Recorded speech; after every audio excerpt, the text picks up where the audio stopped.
The Baltimore Orioles have an incredible group of young, talented hitters, and there are more on the way. But as you peruse the roster and start thinking about what a lineup could look like, you may start to ask yourself this question. Do the Orioles have too many left-handed hitters? We'll try to answer that coming up on this episode of the Locked On Orioles podcast. You are Locked On Orioles, your daily Baltimore Orioles podcast. Part of the Locked On Podcast Network, your team every day. Hey there, Orioles fans. Today is Tuesday, February 27th, 2024, and welcome back into the Locked On Orioles podcast, part of the Locked On Podcast Network, your team every day. As always, I'm your host, Connor Newcomb. And coming up on today's episode, we're going to take a look at the Orioles roster and specifically what a lineup could look like for the O's, because there is a whole lot of talent in that lineup. It could be one of the best in baseball here in 2024. But when you start to think about, how Brandon Hyde likes to use matchups, he's clearly going to have more than 9 good players on this team. So guys are going to get days off. He's going to shuffle guys in and try to get pretty much everybody on this team at bats, because even the bench guys are going to be impact players. So when you start to look at, versus lefties versus righties, do the Orioles match up well against left-handed pitching? Because there's a lot of left-handed hitters in that lineup. I'm going to break it all down coming up on this episode of the Locked On Orioles podcast, which is brought to you by FanDuel. Make every moment more. New customers can join today, and you'll get $150 in bonus bets if your first bet of $5 or more wins. Just visit FanDuel.com/lockedon to get started today. So what we're talking about today may seem like one of those good problems to have. Too many left-handed hitters, too much depth, too many good position players. They all kind of fall under the same umbrella. And of course, what we're going to talk about today is a good issue. And also, of course, this is a great thing to have if the Orioles suffer any injuries in terms of position players. Their injuries so far have been in pitching with Kyle Bradish and John Means so far in spring training. But if anything happens to a core position player, the O's have plenty of options behind them. But when you take a look at who many of us are projecting to put on this roster, there are some questions about how the O's look matchup-wise. And the reason I did this was two things. One, Brandon Hyde loves to use his entire roster, which is fantastic, I think, because the Orioles have a really deep roster, especially when it comes to the position players, and they're even deep in terms of the guys in AAA who are ready to come to the big leagues. He also likes to play the matchups, which is how baseball works at this point as well. And the Orioles were pretty good last year at being able to beat both right-handed pitchers and left-handed pitchers with the lineups that they could put out there. And in going through the roster, which hitter-wise, isn't super different from 2023, a couple of departures, no big additions, but you've got the same core young players there. I started to think a little bit, do they match up a little worse this year? And the reason I thought about it is because we are just about a month and a day as I record here from opening day. The Orioles will open at Camden Yards March 28th against the Angels. And it's a 3-game series against an Anaheim team that's going to look very different, right? Shohei Ohtani is now in a Dodgers uniform. They've still got Mike Trout, and they hope they have a healthy Mike Trout, but that's a very different baseball team without Ohtani. And I started to think about, I was getting questions from mailbags about, what could the Orioles opening day lineup look like? And I started to think about it, and then I thought, well, the Angels will probably throw a lefty on opening day, because if they don't add to their team at all, it will probably be either Reed Detmers or Patrick Sandoval throwing on opening day, both lefties. And there are reports now that the Angels are strongly pursuing and have a good chance to sign either Blake Snell or Jordan Montgomery, the top 2 free agent pitchers left, who, they are both lefties. So if the Angels do indeed get one of those 2 guys, theoretically, they could throw a left-handed starter in all 3 games of that series in Baltimore to begin the season with, let's just say, Blake Snell, Patrick Sandoval, and Reed Detmers. It's completely possible. Those would arguably be the Angels' best 3 starting pitchers if that's how they do begin the season. So I thought, who would the Orioles send out there? So we start with, there are 28 position players in big league camp for the Orioles. And let's first of all just knock out the 5 catchers who are non-roster invites. Yes, those guys are competing for, interesting jobs in AAA and trying to be that number 3 catcher if, James McCann sustains another injury, but none of those guys are going to be on the big league roster. We know it's Adley Rutschman and James McCann. So that leaves 23 position players. And then I removed a few guys who, although they might be showing out, I mean, Daniel Johnson almost hit for the cycle on Tuesday, and Tyler Nevin's been swinging it well. Daniel Johnson, Diego Castillo, and Tyler Nevin, I don't give those guys much of a chance at all to make the opening day roster. I think many people would agree with that. So that takes out 3 more guys. So it gives you 20 position players left that I think have at least an outside shot, right, of making the opening day roster. And of those 20 players, it's 9 right-handed hitters, 9 left-handed hitters, and 2 switch hitters. That is a pretty good split. However, if you go a little bit deeper and you take out a few of the prospects, because we're going to talk about Jackson Holliday's chances of making the opening day roster, but I feel like even if these guys put on a show, and Kobe Mayo has already been putting on a show, there's an outside chance Connor Norby or Kobe Mayo could make this opening day roster. And we'll talk about how this issue could give them a better shot, but they're more long shots. They're more later in the season guys. So you take those 2 out, you're looking at 18 hitters, 7 righties, 9 lefties, and 2 switch hitters.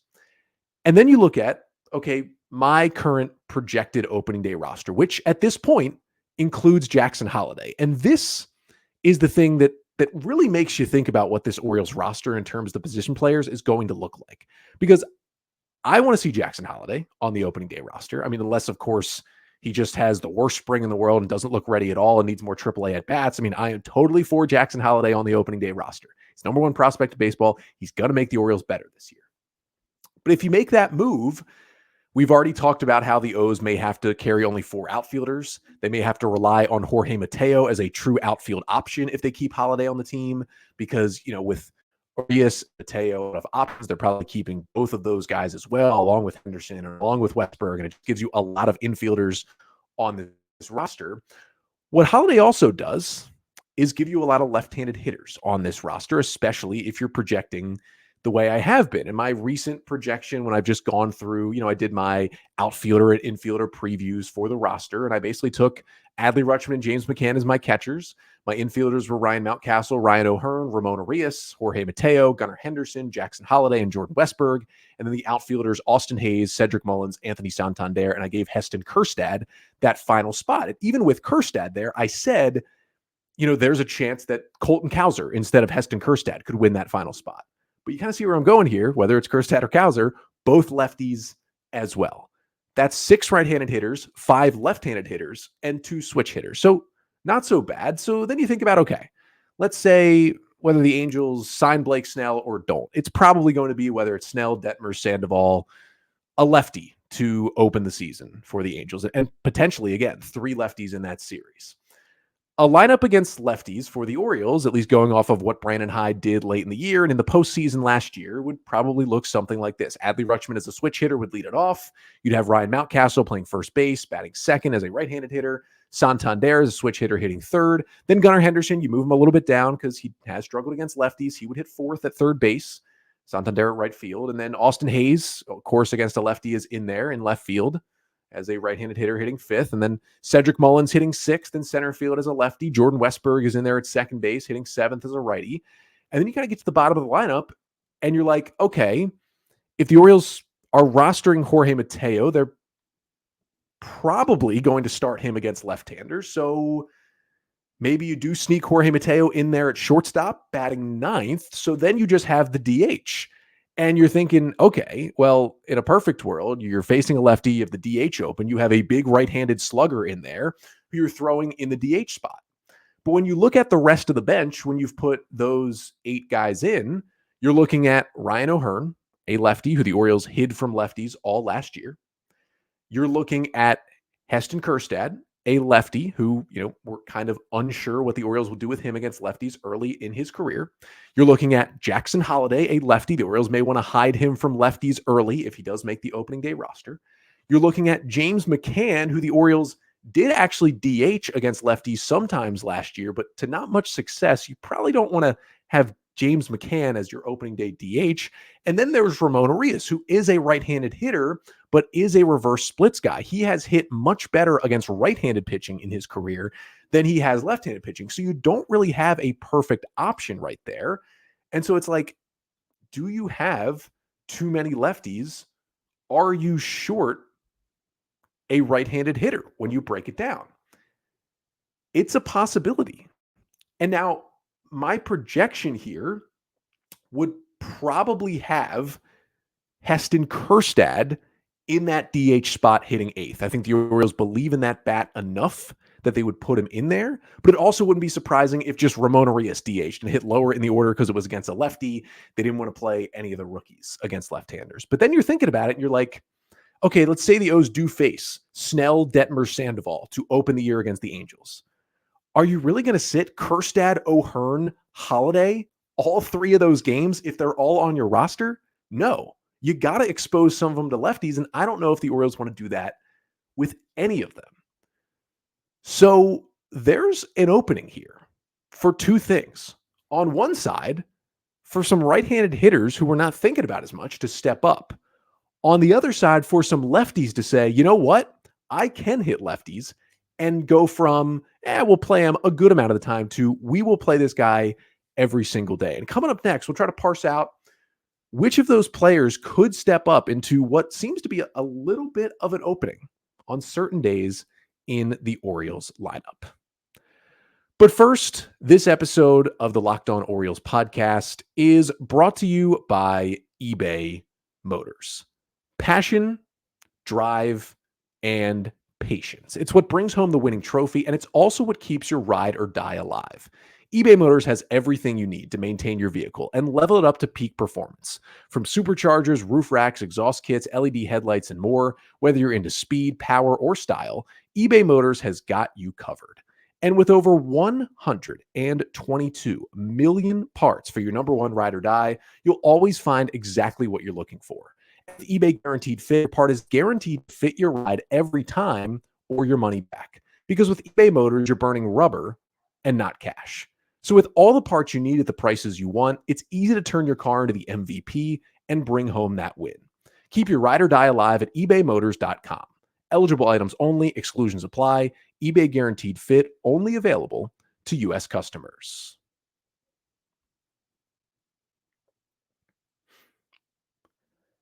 So we're parsing through here on this episode the Orioles' potential lineups, and specifically their lineups against left-handers. And do they have too many lefties in the order? It is a question. Let me know in the YouTube comments here. What would your opening day lineup against an Angels left-handed starter look like for the Orioles if we had that roster that I projected? So who could potentially step up and kind of fill that role against lefties? Well, I mentioned James McCann already. And early in the year last year, McCann did DH 7 times against left-handed starters. When the O's brought him in the trade with the Mets to be the backup catcher, the one thing that was talked about was McCann has been historically pretty good against left-handed pitching, even when he struggled overall at the plate. And he thought, okay, he can hit lefties fairly well. And even after he struggled in that spot last year, still a 104 WRC plus against lefties, much, much worse against right-handed hitters. But he had by far his worst season against left-handed pitching in 2023. Now, McCann overall wasn't a great hitter. He had his stretches. He was just a good, solid backup catcher for one of the best catchers in baseball last year. He did his job. But McCann hit only 200 with a 57 WRC plus against left-handed pitching. He's usually at the very least league average against lefties. So that is kind of out the table. I mean, you're not really having McCann here for his bat. This is probably his last year in Baltimore. He serves as a good veteran backup, and then you fill in with Samuel Basallo or Silas Ardoin or Maverick Hanley or whomever after this year. I don't think Brandon Hyde, with all the talent that he has in terms of position players, is going to be itching to DH James McCann against lefties. So I don't think that's in there. He's here to be the backup catcher, catch twice a week. That's about it. Then there's Ramon Arias, who I talked about, is the other right-handed hitting option who, in your mind, you would say, oh, you play the righties against the left-handed pitchers. But Ramon Arias is a reverse splits guy. What that means is he hits better against same-handed pitching, which is not what usually happens for major league hitters. Last year, for Ramon Arias, he was just much, much better, honestly, against right-handed pitching. Against right-handed pitching last year, he hit 274 with a 104 WRC plus. Against left-handed pitching, he hit 241 with an 86 WRC plus. And the splits are even larger when you go to Arias's career, which started all the way back in 2020 with the Orioles. It's a career 115 WRC plus. That means he is 15% better than a league average hitter against righties, and he's 8% worse than league average against lefties. So he is truly, and has shown it for 3 years, a reverse splits guy. That doesn't mean you can't start him against lefties and you could hit him eighth, but do you really want in your DH spot a guy who's already kind of a light hitter and is much worse against left-handers? I'm not sure if you're going there. But the other thing about Arias, and this is a good time to bring this up, is yes, he hits better against righties. You'd rather have him in there against righties. But when you look at this roster and how it could be constructed with Jackson Holliday on the team, where does Ramon Arias play? And that is the huge question here. Because although Arias is versatile and can play third base, shortstop, second base, and first, he can't play any outfield positions. And when you're facing a right-handed starter, you'll get Arias in there sometimes. But you have so many lefties that you want to get into the order. Let's say the Angels were to somehow do something where they signed or traded for a right-handed pitcher before opening day, and they were decided maybe Griffin Canning just has such a great spring that he, as a righty, gets the Angels opening day start. If the Orioles go with this roster, I would probably say Henderson at short leads off, Rutschman at catcher hitting second, Santander in right field hitting third, O'Hearn DHing, hitting fourth. Mountcastle at first base is fifth. And then Mullins in center is sixth. Maybe you go Kjerstad in left field if you're feeling okay with that, hitting seventh. Holliday at second base hitting eighth. And then it's either Arias or Westberg playing third base against a right-handed pitcher. And I mean, maybe you lean Arias right now because he is better against righties in his career. I mean, Jordan Westberg in a small sample size in the big leagues was a better hitter against lefties, but in his minors career, he was better against righties. But do you also want to sit Westberg for Arias? Don't you feel that in the future, Westberg is more of the guy? These are really intricate roster and lineup decisions that Mike Elias and Brandon Hyde and their staffs are going to be thinking a lot about. And again, I get these are good problems, but you almost look at Ramon Arias right now, and it's like he's, on one hand, more valuable to the Orioles than he is to any other team because he's won the Gold Glove and he's a great utility guy. But if you're going to bring up Jackson Holliday, and you've also got a guy like Kobe Mayo fresh on the team's heels, and you're going to keep Jorge Mateo as the super utility to play center field and play left field and play the infield and pinch run, if you're keeping Holliday, I don't know where Arias really fits on this roster. You can kind of easily replace him, I think, sadly, because he's been such a key part of this Orioles team.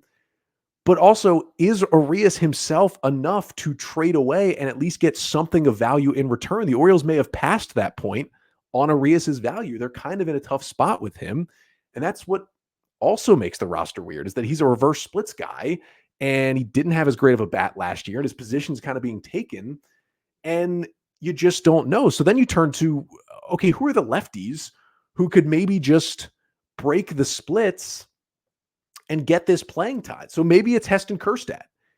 He was really good against lefties in the minors last year, an 880 OPS. Now it was 902 against righties to be expected, but 880 against lefties is amazing for Heston Kjerstad. But you look at that lineup I just gave out. Yeah, you probably feel good about Kjerstad as a DH, right? Against left-handed pitching, but against righties, are you going to play him in left field at Camden Yards? I'm not sure you would. So that gives you a big Kjerstad question. So then maybe you say, okay, does that open the door for Colton Cowser to make this team instead of Heston Kjerstad? Because although I don't think he can play everyday center field, I think he's going to be very good in right field or left field, even left field at Camden Yards, and can play it well. Well, Colton Cowser has had more struggles, much more struggles against lefties in the minors than Heston Kjerstad has, and the bat is just not as high a ceiling. So even if you get the defensive problem more figured out with Cowser, you have less of an answer to the facing left-handers problem. So you've got questions there. And are you really going to sit Austin Hayes against righties to get Kjerstad in left field? I feel like you want to play Hayes a good amount. That's another question for this roster. Can Jackson Holliday say, I'm going to hit against both sides? Now, eventually, the answer will be Jackson Holliday to this question, and eventually it'll be Holliday and Kjerstad. I think will both be in the lineup against both-sided pitching once the roster kind of churns out more heading into 2025. But as his major league debut, I'm not sure Brandon Hyde wants to expose Jackson Holliday to 3 straight lefties to begin his big league career. They're going to probably try to hide him against lefties a little bit, and he was, as expected, worse against lefties in the minors than he was against righties. In 2023, at the levels he played at, a 989 OPS against righties for Jackson Holliday. That is elite. And a 776 OPS against lefties. Nothing bad about that. That's a solid number, but just much worse against lefties than he is against righties. So maybe you do sit Jackson Holliday against those left-handers. But if you have 3 lefties in a row, don't you have to play him at some point? Could Ryan O'Hearn step in and face lefties? Remember, he barely did it last year. The Orioles only gave him 29 plate appearances against left-handers last season. And although he did slug a couple of homers in those spots, he hit under 200 against lefties in that small sample size. And I believe, and I think the Orioles believe, one of the big reasons they were able to kind of break O'Hearn out of his shell, turn things around from his struggles in Kansas City, and turn him into an impact bat that was hitting in the middle of the order for a playoff team last year, is that they were hiding him against lefties. They were basically taking that out of what he had to do. They said, you don't have to worry about left-handers more than 30 times this entire year. Just focus on righties. And I think that really helped for his mindset and his production. So I'm not sure they're going to want to flip that on its head and just start exposing him to more and more lefties. If it ain't broke, don't fix it with Ryan O'Hearn.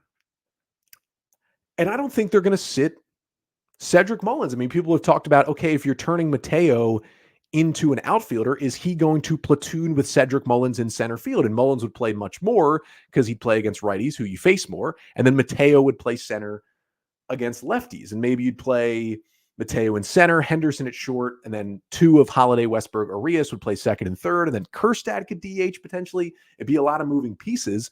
But Cedric Mullins had pretty even splits last year, hit basically the same against righties and lefties. Now, he wasn't great overall, and he was really bad against lefties in 2022, but I think Mullins can hold his own against lefties. He's so valuable defensively. I think he's having a bounce back year that you're just playing Cedric Mullins almost every day. Mateo is more of an insurance policy out there in the outfield. And the thing is, even Gunnar Henderson has struggled against lefties. I mean, in his career, a 199 average and a 69 WRC plus against left-handed pitching. Now, he's still going to play almost every day, but when the Orioles do build in the off days, the 6, 7, 8 off days that Gunnar Henderson will get, it will be almost certainly when the O's are facing left-handed starters. They're going to get him out of there a little bit. So, unfortunately, I don't know if I have the answer to this question of who's going to step up here. Now, my guess is that Heston Kjerstad steps up early, and then eventually Jackson Holliday is just in there every day because he's that good of a player. But the O's have a lot to sort out. And I also want to talk about, why are they in this spot? They didn't feel like they were in this spot as much last year. And is there anybody else I haven't mentioned? Some prospects, some others on the fringes of the roster who could maybe sneak into a roster spot because of this dilemma. Talk about that to finish off the pod coming up next.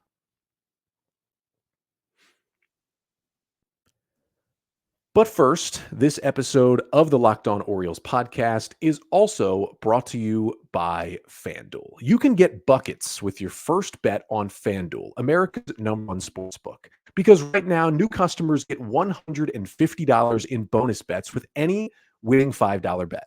That's $150 just if your bet wins. And you can bet on all your favorite NBA players and teams with quick bets, live same-game parlays, exclusive props, and more. Just visit FanDuel.com/lockedon and shoot your shot with FanDuel, official sportsbook partner of the NBA.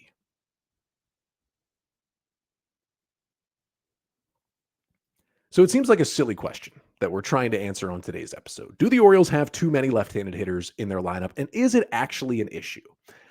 I don't know if it's an issue yet, but in terms of the ideal match you'd like to play and to exploit that Brandon Hyde would like to have at his fingertips, I think he would probably like one of these prospects or one of these great players, whether it's Cowser, whether it's Kjerstad, whether it's Holliday.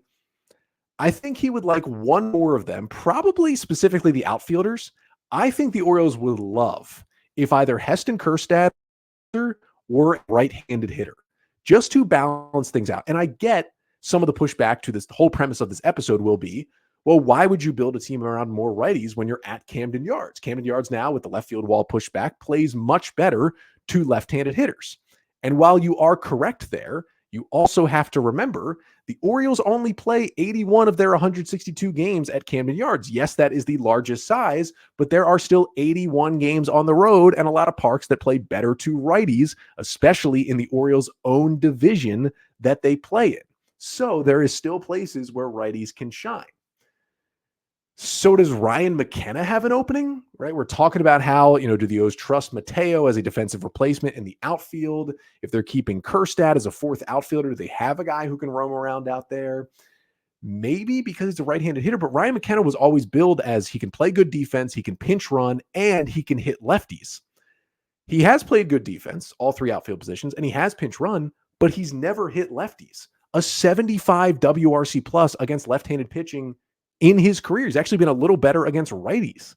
It hasn't been good. He hasn't been able to do that. I just don't think Ryan McKenna at this point is a good option for this team. This is one of the reasons why I liked when the Orioles brought in Peyton Burdick, the outfielder they had claimed off waivers from the Marlins. He had a lot of holes in his swing, but he had crazy exit velocities and he had mashed lefties. But the O's decided on another player, DFA'd him, and now the White Sox have claimed him. Does Sam Hilliard have any kind of opening here? I don't think so. He's a left-handed hitter, and he's been really bad against lefties in the majors. And the Orioles may like his outfield defense, but he's in a tough spot here.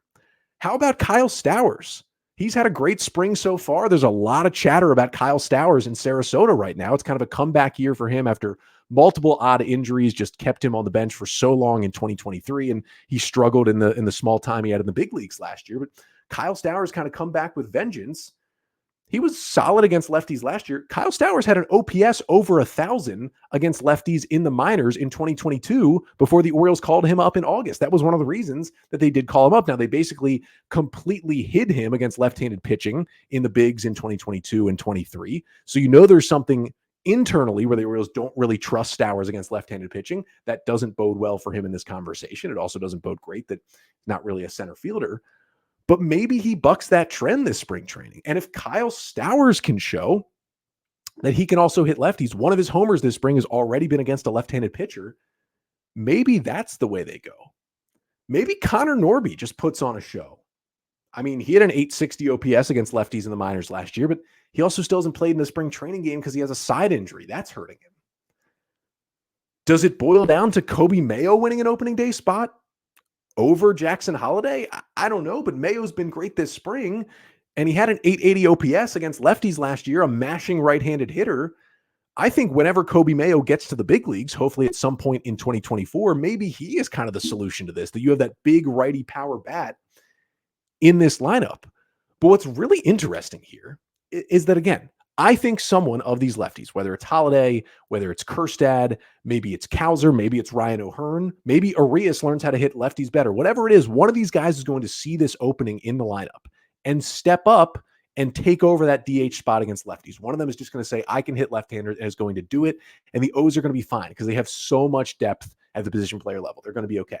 I'm just saying, I'm not sure who that is right now because everybody's track record is saying maybe not yet. But here's the thing I wanted to bring up, because again, the Orioles didn't have a super big problem against lefties last year. I know it was something that came around. Oh, the O's can't hit lefties, blah, blah, blah. No. They were a pretty good team against left-handed pitching last year, especially left-handed starters. Here is a look, putting it on the screen right now for those watching on YouTube, and make sure to like, comment, and subscribe to the Locked On Orioles YouTube channel. This is the Orioles' best hitters against left-handed pitching last year. And as you can see, they had a lot of guys who were great. Ryan Mountcastle, of course, has always crushed lefties, 185 WRC plus.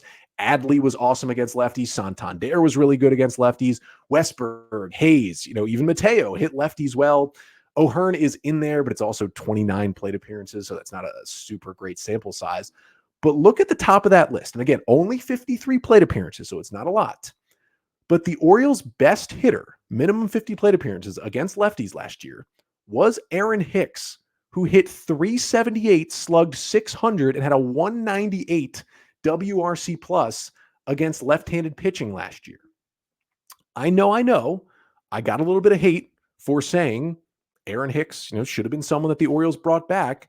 But as we're looking around this roster and saying it would be nice to have a right-handed hitting outfielder who can play defense, right?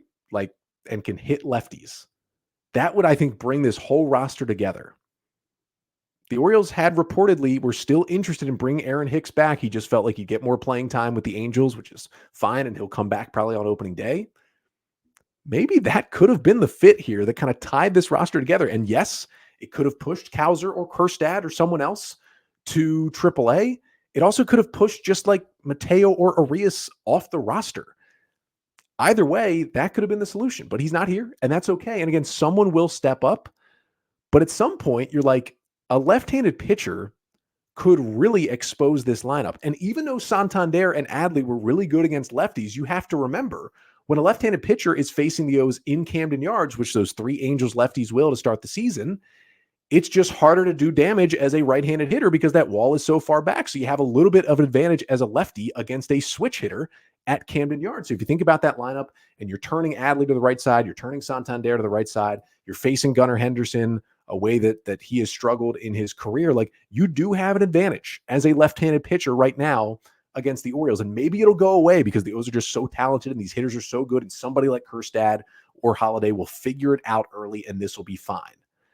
But if it's not, Kobe Mayo's lurking. Somebody's going to be lurking and maybe Tyler Nevin is even lurking. You never know, to try and step in there and take one of these spots. I just think the Arias thing, a lot of position players thing, and the left-handed hitters, it's going to be so intriguing to see how the Orioles play all of this out in spring training. And I really do think, right, we're only here in late February. We haven't even turned the calendar to March at this point. I really do think that the O's still have a move in them. And it's not just, going and signing a right-handed hitting outfielder. It is maybe clearing up a little of this space. And whether it's trading away a Ramon Arias or a Kyle Stowers or a Connor Norby or someone like that to go get some bullpen help, because the O's are going to need a little more pitching help with their injuries. It just feels like, and I tweeted this on Tuesday, if you want Jackson Holliday on this opening day roster, which I think the O's do, and I think a lot of fans do as well, there's just too many position players.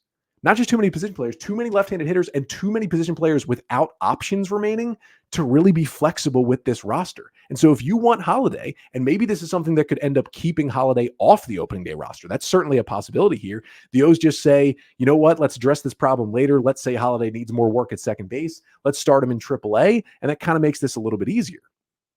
But it's the number one prospect in baseball. And so if you want him on this team, I think another shoe is going to drop, and I think there's going to be a deal here at some point. Again, Stowers, Arias, Norby, something to go get, and I think Arias could be the most likely, go get a bullpen arm and help this team and just be like a win-win trade and just say, Ramon Arias, we love you and we love what you've done for us and you're still valuable. We just feel like we're squeezing you out. We got to get something for you that can help this major league team right now. And I just think that's what's going to happen. But I am very fascinated to see how these roster battles play out. And again, there could still be injuries, which means all this depth will be great. But if there's not, it's going to be super intriguing to see what the O's do with this opening day roster. They could even go with 14 hitters and 12 pitchers to start the season. Usually don't want to be down a pitcher, but the O's have enough off days early in April where they could get by with 4 starters. So maybe you move Tyler Wells to the bullpen. You still have a full bullpen of 8 players. That's another option. They're kind of endless here. But I think at the end of the day, it's probably one of those, as I said at the beginning, good problems to have, which, rarely a bad thing. But that'll do it for today's episode. Thank you so much for tuning in. Thank you for being patient on Monday. We actually switched podcast uploading platforms as an entire Locked On network over the weekends because of that. That's why there was a delay in getting Monday's episode out. That's why there's kind of been some weird crossover where some of the backlog of episodes haven't fully uploaded to Apple or to Spotify in time. They should be all good by now. So thank you for your patience. It's also one of the reasons today's Tuesday episode coming out a little bit later here on Tuesday evening, but also kind of a crazy week. No Wednesday episode this week. I'll actually be back on Thursday evening with another pod. We'll get to all the Orioles news and notes. We'll get to everything from the spring training games this week. We'll talk about the news about the ownership sale that came out in The Athletic this week as well. We will get to all of it on Thursday. Might only be a 3-episode week just because it's a little crazy on my end. I apologize, but we are gearing up and getting ready for opening day. And thank you so much for tuning into the pod. Again, we'll be back on Thursday evening. But until then, I'm Connor Newcomb, and this has been the Locked On Orioles podcast, part of the Locked On Podcast Network. Your team every day.